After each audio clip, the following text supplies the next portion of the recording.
l'université de Dijon et je suis également ATER à l'université d'Orléans. Et du coup, je travaille sur la prise de risque en sport automobile.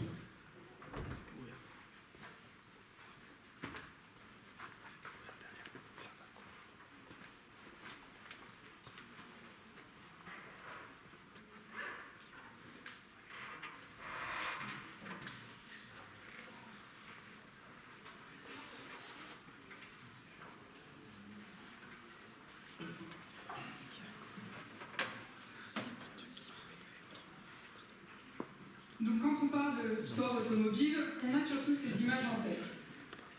On voit un sport plutôt dangereux avec des accidents, donc l'accident de Guan Yu Zhou, ou alors on a tous en tête l'accident de Romain Grosjean où la voiture est partie en fumée.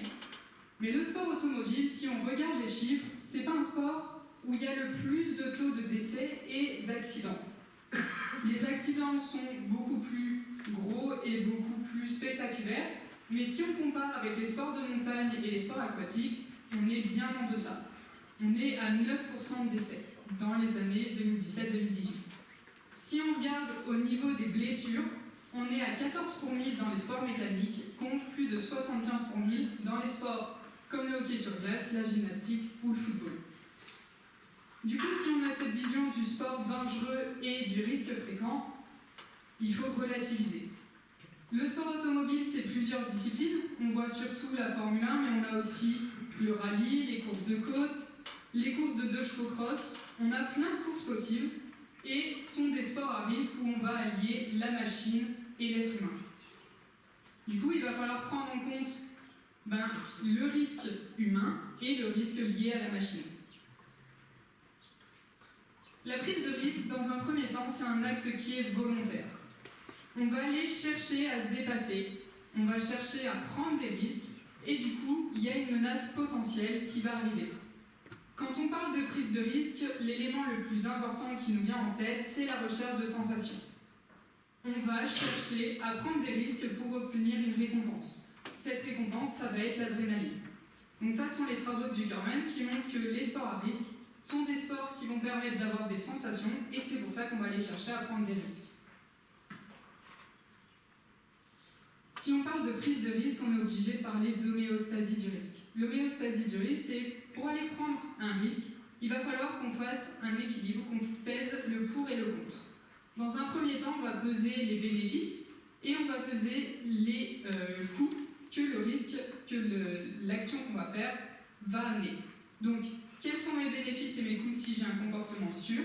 Quels sont mes bénéfices et mes coûts si j'ai un comportement risqué? Donc, on va peser tout ça. Et on va regarder le risque subjectif, comment moi je perçois le risque et qu'est-ce que ça va amener. Est-ce qu'au niveau des émotions, au niveau des gains potentiels, au niveau de la recherche de sensations, qu'est-ce que ça va m'amener? Du coup, on a cette balance et on a un point également important qui a émergé par la suite, c'est que du coup, la prise de risque, on ne la prend pas uniquement pour la recherche de sensations. La prise de risque, on la prend également pour maximiser des gains potentiels. La prise de risque, là, elle est plus stimulante, elle devient instrumentale. Elle permet d'aller chercher la performance, elle permet de se dépasser. Ça, c'est ce qu'on voit dans la littérature. Quand on regarde plutôt du côté du sport automobile, on va avoir des éléments différents.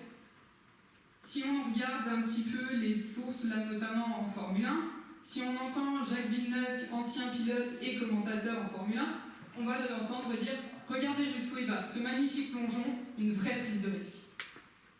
Si on regarde Julien Febvre, qui est également commentateur de Formule 1, on va voir « Oh, quel risque pris par Charles Leclerc, rester dans la poussière le long du mur, juste à la limite du contact ». Et on a également les pilotes, si on les regarde eux. J'ai essayé de pousser au maximum en qualification en prenant des risques avec les freins près du mur. Du coup, cet aspect-là de la prise de risque, on est plutôt dans la maximisation des gains. On va aller chercher la performance et non la sensation. Du coup, pour pouvoir étudier la prise de risque en sport automobile, pour pouvoir aller étudier la relation avec la gestion des émotions, il est d'abord important de définir vraiment ce qu'est la prise de risque chez les pilotes. Qu'est-ce qu'ils estiment prise de risque? Et pour ça, la prise de risque, il faut qu'elle soit appliquée à son contexte spécifique. La prise de risque, c'est pas la même en sport automobile, c'est pas la même dans les jeux d'argent, c'est pas la même dans tous les autres sports à risque. Il faut regarder chaque spécificité des sports ou du domaine. En sport automobile, on a de grandes vitesses. On a des prises de décision qui doivent être stratégiques. On a également une pression de la performance et on a un élément qui est différent des autres sports à risque, c'est qu'on va avoir une communication constante, soit avec l'équipe, les ingénieurs qui vont nous faire des retours, avec les coéquipiers quand on est dans du rallye, ou alors avec les systèmes techniques qui sont embarqués sur la voiture. Et du coup, ça met une opposition aux autres sports, comme par exemple le base jump, où on va avoir un engagement personnel. Là, on a de fortes recherches de sensations.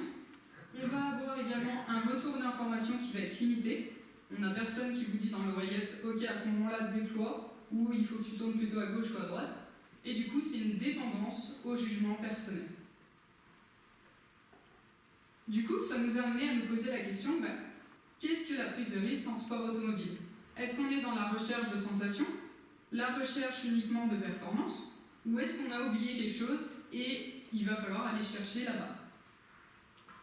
Donc pour ça, j'ai réalisé des entretiens semi-directifs avec comme question principale, selon vous, qu'est-ce que la prise de risque en sport automobile? Pour ça, on avait une vingtaine de pilotes, 16 hommes, 4 femmes, d'environ 31 ans, 12 années de pratique, et qui venaient de sports différents. On avait du loisir, avec plutôt des gens qui font de la track day, donc qui viennent sur la piste pour pouvoir faire rouler leur voiture, jusqu'à des niveaux internationaux. Donc on avait plusieurs sports, de la monoplace, course de côte, du drift, de l'endurance, du karting et du rallye. Pour pouvoir analyser les entretiens, on a fait une analyse thématique inductive, où on a codé via Vivo. Et le plus important, c'est qu'on a trouvé 11 sous-thèmes répartis en 5 grands thèmes. Donc notre prise de risque en sport automobile, il y avait une question d'affect au cœur de la prise de risque. On a une question de gestion des limites et des risques. On a un acte qui est réfléchi et maîtrisé. On a une sécurité et une sérénité. Et on a également un moyen de parvenir à des fins spécifiques. Dans un premier temps, l'affect au cœur de la prise de risque, on a bien cette question de recherche de sensations. Donc on va bien dans la continuité des travaux de Zuckerman, où on va aller chercher la sensation, mais cette sensation qu'on va aller chercher, elle est beaucoup plus légère que la quête purement hédonique. Donc on a eu des entretiens donc avec des verbatims comme on cherche aussi les sensations parce que c'est ça le sport automobile, c'est la recherche du risque. On a une question du coup d'impact des états affectifs, où les affects, les émotions, elles vont être un levier pour la prise de risque. Soit je vais avoir des émotions qui vont favoriser la prise de risque, comme la frustration, soit je vais avoir des émotions qui, elles, vont plutôt amener des stratégies de conservation, qui vont amener une aversion au risque, et là, ça va plutôt être l'appréhension. Donc mes émotions, elles ont bien un impact sur la prise de risque. Donc il va falloir gérer ça plus tard. On a également la question de recherche de reconnaissance. Dans le sport automobile, la place, elle coûte cher et on peut vite la perdre. Du coup, on a sans arrêt une comparaison sociale pour pouvoir assurer son avenir. Donc on va avoir une recherche de reconnaissance. Je pense que c'est des critiques négatives qui m'ont motivé à aller plus vite, à prendre plus de risques. Pour la gestion des limites et des risques, on va avoir une question d'identification des limites. On va déterminer nos limites pour pouvoir sécuriser notre marge de manœuvre. On va sécuriser pour pouvoir savoir jusqu'où je peux rouler. Une fois qu'on a sécurisé cette marge, pour éviter l'échec, on va petit à petit chercher à aller explorer l'inconnu pour pouvoir maîtriser. Du coup, je vais repousser mes limites pour pouvoir aller sécuriser encore plus loin. Je vais transformer le risque en sécurité. Du coup, on a des entretiens où en fait, la prise de risque se produit lorsque vous essayez de faire quelque chose de nouveau. Donc à chaque fois, on va tenter pour pouvoir aller maîtriser quelque chose de nouveau et l'intégrer.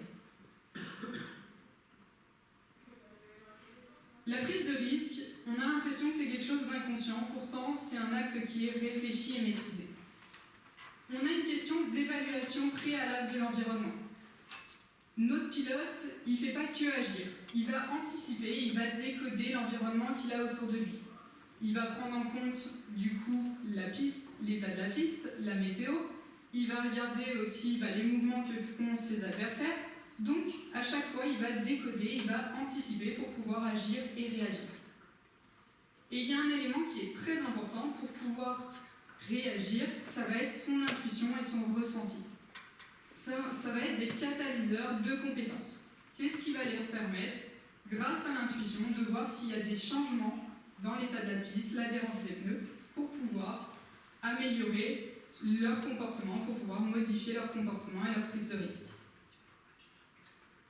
Donc je suis dans de bonnes conditions, les pneus collent bien, je vais y aller, c'est évalué à un moment. Ou alors on a les questions de, ça fait partie de la reconnaissance, on va évaluer la route avant, on va codifier les virages, savoir qu'est-ce qu'on peut faire. Au niveau de la sécurité et de la sérénité, on a un esprit tranquille face au danger. Les pilotes, ils n'ont pas peur. La peur, c'est un catalyseur de performance. Du coup, les pilotes, ils ne sont pas inconscients non plus, ils relayent juste la peur derrière, parce que s'ils ont peur, ils ne pourront plus performer. Qui savent cet esprit tranquille, il est dû à un deuxième impact qui est le contexte de sécurité optimale, où le fait que les réglementations nouvelles, les nouvelles technologies permettent aux pilotes de pouvoir prendre des risques sans se soucier de leur sécurité. On a le développement des anses de sécurité, on a le développement des harnais qui permettent aux pilotes de pouvoir prendre plus de risques sans se poser cette question et sans avoir peur du danger.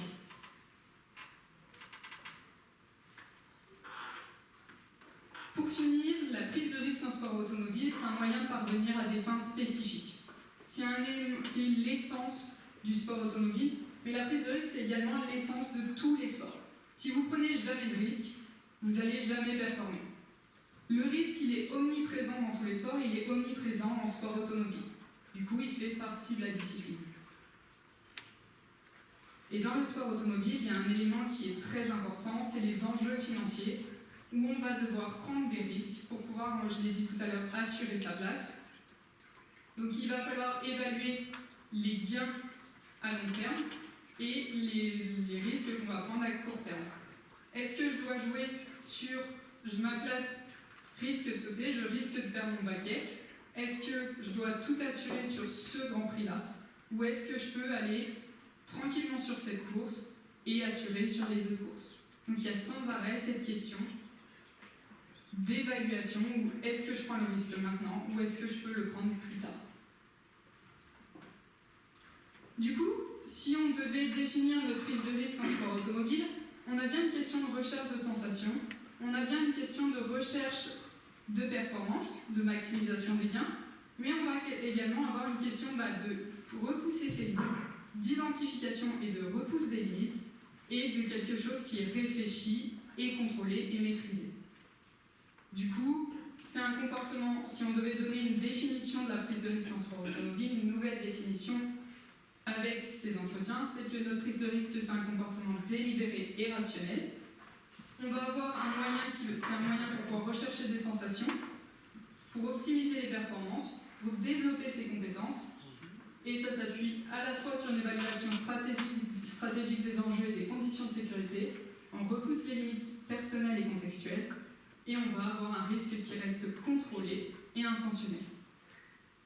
La limite, il faut faire attention, cette définition de la prise de risque, c'est une définition de la prise de risque pour le sport automobile actuel. Si on prenait tous les pilotes qui ont été interviewés ici, sont des pilotes qui sont en train de courir actuellement. Si on prend la définition de la prise de risque du sport automobile dans les années 60, elle serait complètement différente. Du coup, maintenant qu'on a défini notre prise de risque en sport automobile, on va pouvoir s'intéresser à la question des émotions. On voit qu'elles ont un impact, qu'elles vont être soit le levier qui va permettre de prendre plus de risques ou alors de prendre moins de risques. Du coup, ça nous amène à la question de regarder les effets d'un programme de gestion des émotions sur la prise de risque en sport automobile. Comment on peut aider nos pilotes à gérer leur prise de risque? Donc, le risque en sport automobile, c'est un risque qui est plutôt, on va dire, à court terme. c'est-à-dire qu'on a un risque létal qui est immédiat. Notre sportif, s'il se blesse, il va se blesser immédiatement. On a les risques à long terme qui, eux, sont plutôt associés du coup aux joueurs, par exemple, de football américain, où à force d'avoir des contacts tête contre tête, vont faire des commotions par la suite, et du coup, là, c'est un risque à long terme. Dans le sport auto, on est dans le risque à court terme, où on a différents composantes du risque, soit un risque qui vient de l'être humain, la fatigue, l'inattention, ou alors qui peuvent venir de la voiture, défaillance mécanique. Les émotions, elles ont un impact dans le sport automobile. Le sport automobile, c'est un sport qui est exigeant mentalement. La composante émotionnelle, elle est peu prise en compte. On va plutôt regarder à chaque fois comment améliorer la voiture, mais très peu comment améliorer le pilote, comment aider le pilote, alors que les émotions, c'est une des causes principales d'accidents dans les voitures. Les émotions aussi, elles ont un impact sur la prise de risque, comme on l'a dit, elles vont soit augmenter ou diminuer cette prise de risque, donc il va falloir agir là-dessus. Du coup, on s'est posé la question, on a proposé une intervention où on voulait regarder, est-ce que cette intervention, elle va permettre d'avoir des changements au niveau de la régulation des émotions? Est-ce que cette intervention, elle va permettre de jouer sur la prise de risque? Et est-ce qu'elle va avoir d'autres impacts chez nos pilotes? Pour ça, on a fait une intervention avec 5 pilotes, 2 femmes et 3 hommes.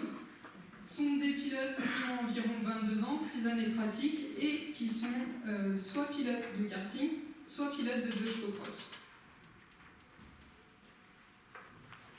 Pour l'intervention, on a proposé une intervention de 5 séances d'1 heure, avec à chaque fois 2 semaines entre chaque séance pour qu'ils puissent réviser les techniques. Et on avait toujours une partie théorie, une partie pratique et une partie travail en autonomie. Au niveau de la théorie, c'était plutôt sur la prise de risque, sur la gestion des émotions, sur le stress, sur les émotions, l'intelligence émotionnelle. Au niveau de la pratique, on leur a proposé plusieurs techniques, respiration, pleine conscience, imagerie, discours interne, pour qu'ils aient le plus de matériel possible et qu'ils puissent trouver la technique qui leur convient. Et enfin, on avait la partie autonomie avec un cahier de suivi où ils pouvaient travailler les séances, avoir un guide des techniques et des grilles d'évaluation pour pouvoir s'évaluer en compétition. On a fait des entretiens qualitatifs pour pouvoir étudier, donc entretien semi-directif, puisque c'est une étude exploratoire pour pouvoir éprouver le programme d'intervention. Et la question qu'on leur posait, c'était qu'est-ce que le programme vous a apporté? Donc, c'est un programme où on va chercher l'individualisation, où on va regarder quels sont les changements au niveau des émotions, au niveau de la prise de risque, et du coup, avec une thématique inductive. Et pour l'instant, les résultats qu'on a obtenus sont des premiers résultats, c'est une première analyse, elle mérite d'être encore travaillée. On va avoir une question de changement au niveau cognitif. Ce changement au niveau cognitif, il est permis grâce à l'apport de techniques. Grâce aux techniques qu'ils ont apprises, ces techniques elles vont leur permettre de jouer sur la prise de risque, de jouer sur leur pilotage, et du coup, ces techniques elles vont également leur apporter un apport dans la vie extérieure, en dehors de la course. Au niveau du changement cognitif, on va avoir des questions au niveau de la gestion des émotions. Donc on a bien une amélioration de la gestion des émotions. L'anxiété, je la sens arriver maintenant, et je peux me dire, je vais faire ça, je vais mettre en place cette respiration pour pouvoir m'apaiser. Ou alors, les émotions, ça agit, je m'en rends plus compte, donc maintenant, je peux les maîtriser. On a aussi une question d'interprétation positive. On a une réinterprétation plus positive des courses, où on va j'essaye d'avoir un regard plus positif sur mes courses. Je ne vais pas avoir la même manière d'aborder chaque situation. Sur la manière de voir les choses, c'est de me dire je suis capable de le faire. Donc ça, c'est plutôt au niveau changement cognitif. Au niveau des apports des techniques, on a 2 techniques qui sont ressorties sur toutes les techniques utilisées. C'est dans un premier temps la respiration, où avant chaque course, je vais utiliser une respiration plutôt relaxante, qui va permettre de m'apaiser. Au niveau de la deuxième technique, ça va surtout être l'imagerie. Soit l'imagerie relaxante, pour pouvoir s'apaiser avant de pratiquer, ou alors on va avoir une imagerie plutôt pour pouvoir travailler la visualisation, la répétition de l'action. Je vais préparer mes courses en me voyant faire chaque geste. Ça va permettre de me préparer. Au niveau de la prise de risque, on a deux possibilités. La première, c'est les personnes qui estimaient ne pas prendre assez de risques. On va avoir du coup chez ces personnes-là une augmentation de la prise de risque. Il y a ce truc de se lancer un défi pour prendre plus de risques. Je vais prendre l'initiative de faire des choses que je ne faisais pas. La deuxième amélioration qu'on voit, c'est que cette prise de risque, elle est beaucoup plus réfléchie. En fait, j'essaie de prendre des risques assez considérés, c'est-à-dire que je ne vais pas prendre de risques inutiles. Je pense que ça me permet de peser le pour et le contre. Je vais beaucoup plus réfléchir. Donc on a une augmentation de la prise de risque pour ceux qui n'en prenaient pas assez et une prise de risque qui est plus réfléchie. Au niveau du pilotage, on a du coup une préparation d'avant-course, l'utilisation de techniques pour pouvoir refaire les gestes, pour pouvoir préparer avant la course. Et on a également une amélioration du pilotage en course, où on a des pilotes qui ont une amélioration au niveau des performances, qui sont beaucoup plus rigoureux, beaucoup plus réguliers et plus propres dans leur course, avec moins de contact et du coup de meilleures performances au chrono. Le dernier point, c'est que les apports qu'on leur amène grâce à cette intervention ne seraient pas seulement au sport automobile. Ils peuvent l'utiliser également dans la vie quotidienne. Donc c'est une expérience qui a servi du coup que ce soit dans le monde de la compétition, mais également dans la vie de tous les jours, où on a des utilisations de la respiration pour pouvoir s'apaiser après un coup de bourre au boulot. Et on a également l'utilisation de ces techniques pour aider les autres. On a certains pilotes qui ont dit que ces techniques-là, ce qu'ils ont appris, ce programme, ça leur permet d'aider les autres pilotes, des pilotes qui sont beaucoup plus jeunes. Et du coup, c'est quelque chose que je faisais déjà avant, et depuis, j'ai encore plus de choses aussi à apprendre aux autres. Je vais pouvoir aider, et je vais aussi pouvoir le retransmettre aux autres.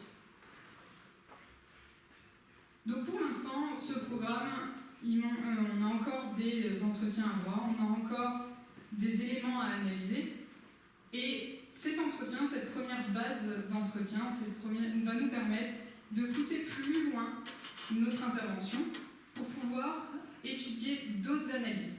Est-ce que par exemple, on a des médiations entre la régulation émotionnelle, la prise de risque et les performances dans le sport auto?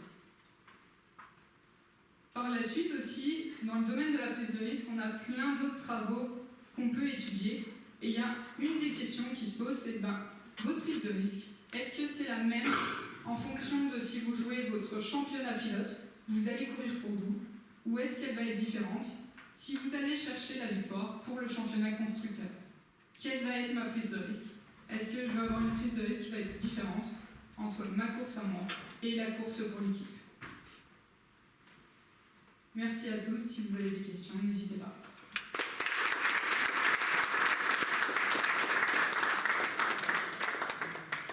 Merci Emmanuel beaucoup. Si vous avez des questions, n'hésitez pas. On a nos micros qui sont juste avec nous. Donc on tient à votre disposition et puis Emmanuel se fera un plaisir de répondre à vos interrogations si vous en avez. Donc n'hésitez pas.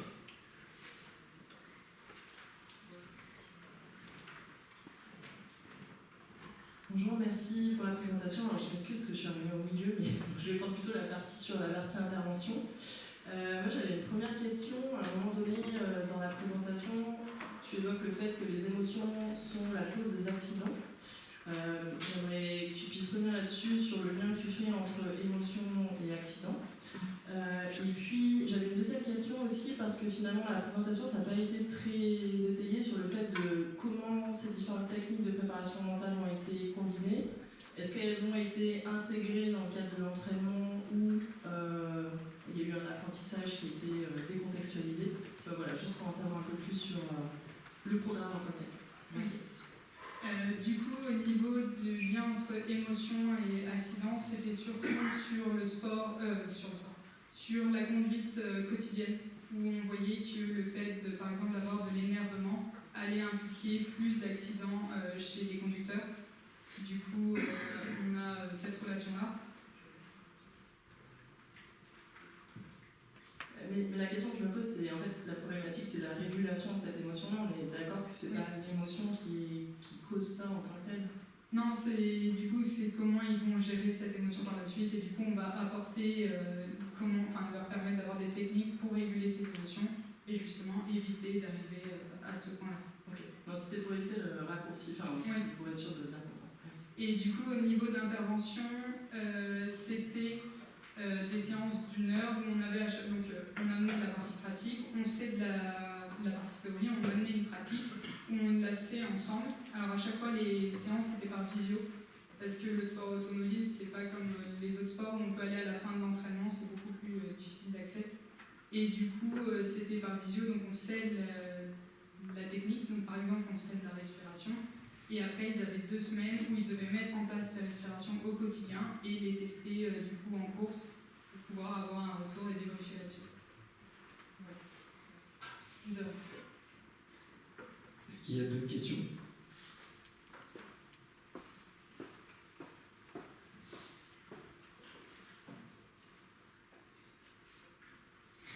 Bonjour, déjà merci pour la présentation, c'était très intéressant. Moi je voulais savoir, au niveau des résultats que vous avez eus, j'ai vu que vous aviez majoritairement des sujets hommes, donc 7 hommes et 4 femmes si je ne me trompe pas.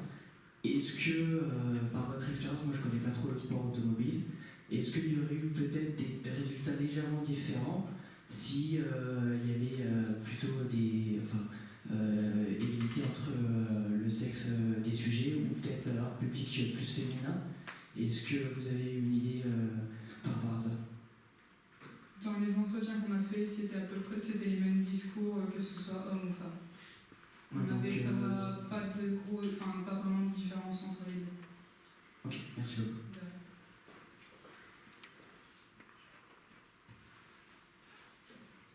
Après, je rebondis sur la question de la répartition. La répartition est même supérieure au pourcentage de licenciés féminins et licenciés masculins dans le sport auto. On a essayé de faire attention à ça.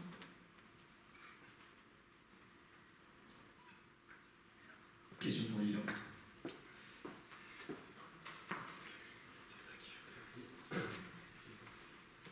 Merci Emmanuel pour la présentation, c'était très intéressant. Est-ce que c'est possible de quantifier l'amplitude du risque?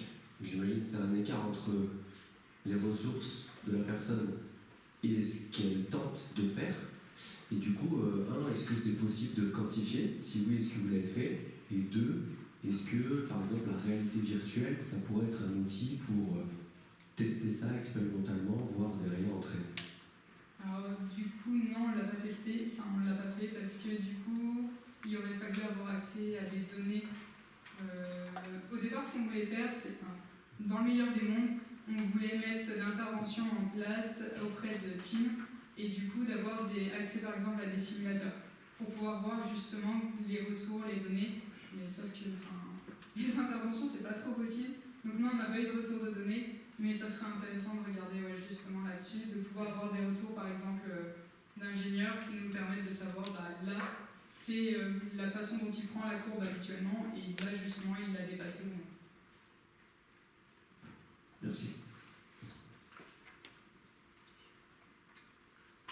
Au fond.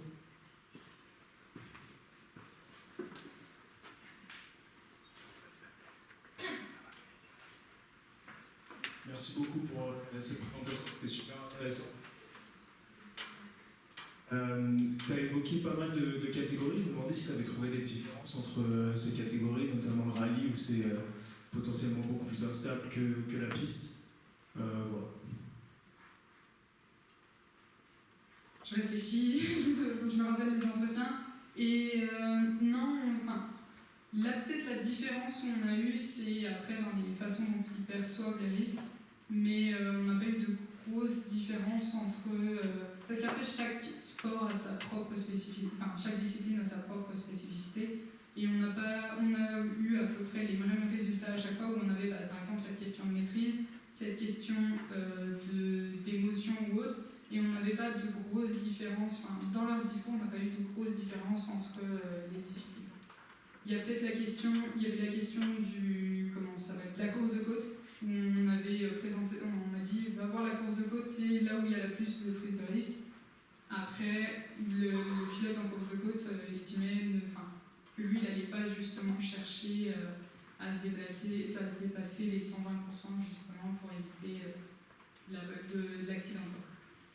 Et au-delà de la catégorie, est-ce qu'il y a de l'expertise? Alors de l'expertise qui en est ressortie, c'est que les novices vont prendre beaucoup plus de risques parce que du coup ils ont beaucoup plus de choses à tester. Ils vont, comme on l'a dit tout à l'heure, c'est la question d'explorer l'inconnu et du coup les novices ont beaucoup plus d'inconnus à aller explorer, donc vont prendre beaucoup plus de risques que dans un premier temps que les expérimentés. Merci. Ok, est-ce qu'il y a d'autres questions ou c'est bon pour tout le monde? Ok, je pense qu'on peut applaudir chaleureusement quand même